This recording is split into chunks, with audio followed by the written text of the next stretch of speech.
Hello বন্ধুরা, আজকে আমার মেয়ের জন্মদিন। তো আজকে আমি সকাল সকাল স্নান সেরে ঘর গুছিয়ে নিলাম। তো আমার মেয়ের জন্য পায়েস করেছি। জন্মদিন আর পায়েস করব না, তো আমার মেয়ের জন্য একটু পায়েস রান্না করে ঠাকুরের কাছে ভোগ দেবো প্রথমে, তারপর ওকে খাওয়াবো। তো ঠাকুরের কাছে ভোগ দিয়ে দিলাম, পায়েসটা পুজোও দিয়ে দিলাম। তো আমার মেয়েকে প্রথম পায়েস খাওয়িয়ে দিচ্ছি, ও কিন্তু খায় না, তো আজকে জোর করে খাওয়াতে হচ্ছে। তো দেখো সন্ধ্যা হয়ে গেছে, তখন সিম্পলভাবে বার্থডেটা সেলিব্রেশন করছি এই বছর। তো দেখো আমার মেয়ে কেক কাটছে, আর কি খুশি, ও কেক কাটবে, প্রচণ্ড খুশি। তো ও খুব হ্যাপি হয়েছে কেকটা কেটে। তো ওর ভাই এবং ওর মাসির কোলে বসে কেক কাটছে। তো দেখো কেক খাচ্ছে ও, আর সবার দিকে তাকাচ্ছে, ভিডিও করছে। যে দেখো খুব মজা হয়েছে, ছোট করে করেছি এবছর, তাও খুব মজা হয়েছে দেখো।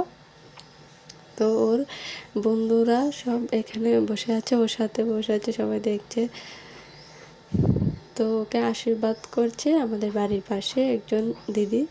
তো দেখো ভিডিওটা এতটুকু ভালো লাগলে লাইক কমেন্ট শেয়ার।